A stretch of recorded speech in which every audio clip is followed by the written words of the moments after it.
और आज जितने भी साथी अन्य दलों को छोड़कर के समाजवादी पार्टी में शामिल हो रहे हैं, मैं एक एक नेता का, एक एक कार्यकर्ता का और उनके साथ जितने भी सहयोगी साथी आए हैं, मैं उन सब का स्वागत करता हूं, बहुत बहुत धन्यवाद देता हूं, बहुत बहुत बधाई भी देता हूं।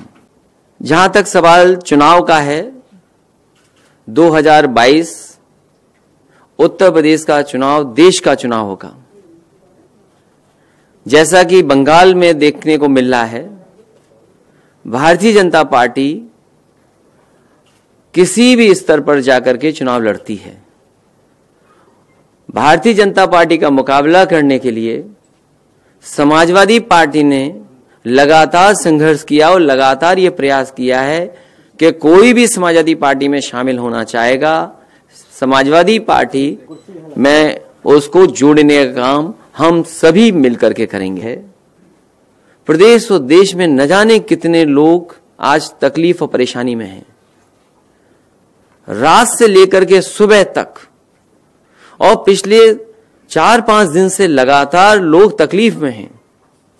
जो अखबारों में पढ़ने का मिल रहा है, जो टीवी पे थोड़ा बहुत देखने को मिल रहा है, सोशल मीडिया भरा पड़ा है और व्यक्तिगत संपर्क करने से जो जानकारी मिल रही है, ये वैश्विक महामारी ने एक बार फिर हम सबको घेर लिया है और ऐसे चक्रव्यूह में फंसा दिया है कि अब इससे बाहर कैसे निकलें।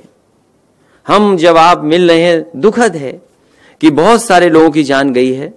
हमारे बीच काम करने वाले पूर्व सांसद श्यामाचरण गुप्ता जी राजनीति में लगातार काम करते रहे जनता के लिए। उद्योग में जो भी कर सकते थे, उद्योग में भी उन्होंने बहुत अच्छा काम किया। न जाने कितने लोगों को नौकरी, रोजगार और काम से जोड़ा था। आज वो हमारे बीच में इसलिए नहीं क्योंकि कोरोना से उनको संक्रमण हुआ और कोरोना का इलाज कराते कराते उनकी जान चली गई। ऐसे बुरे दिन, ऐसे काले दिन, ऐसे तकलीफ भरे दिन हमने आपने कभी नहीं देखे होंगे। और जिस तरीके का संकट आ रहा है, जो गरीब है सबसे ज्यादा तकलीफ में है। जो गरीब है उसको रोजी रोटी, रोजगार, गरीब को यह समझ में नहीं आ रहा कि हम रोजगार से आगे अपना जीवन यापन करें, कुछ कामकाज कर लें या बीमारी से बच लें। जो आपको बहुत जरूरत की दवाई है वो पर्याप्त है ही नहीं, टेस्ट नहीं हो पा रहे, और अगर टेस्ट हो भी रहे हैं तो जिस समय उनका रिजल्ट आना चाहिए था, रिजल्ट में भी डिले कर रहे हैं। और वैक्सीन लग जाने के बाद भी लोग इस बीमारी से परेशान है, बीमार हो गए। अगर लखनऊ की जो प्रेस्टिजियस इंस्टीट्यूशंस हैं, अगर उस इंस्टीट्यूशन के लोग भी ऐसी बीमारी से तकलीफ में चले जाएं, तो आखिरकार आम जनता का इलाज कौन करेगा।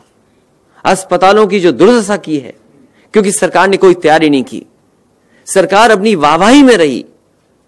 जब बीमारी खत्म हो जाती तो वाहवाही होती तो ठीक था, लेकिन बीमारी को छिपा करके, आंकड़ों को छिपा करके, जानकारी को छिपा करके और अपनी वाहवाही की खुशी मना रहे थे। क्या कोई ये सोच सकता है वैक्सीन की जगह जो वैक्सीन लगनी चाहिए थी वो कुत्ते वाली दवाई लग जाए? इससे दर्दनाक, इससे खराब क्या हो सकता है। और फिर आखिरकार सरकार की जो जिम्मेदारी है वो सरकार क्यों नहीं जिम्मेदारी निभा रही है।